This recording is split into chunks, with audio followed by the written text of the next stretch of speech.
Welcome to How to Pronounce. In today's video, we'll be focusing on a new word that you might find challenging or intriguing.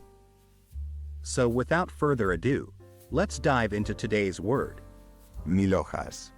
which means a type of pastry in Spanish cuisine consisting of layers of puff pastry filled with cream and sometimes fruit or other ingredients.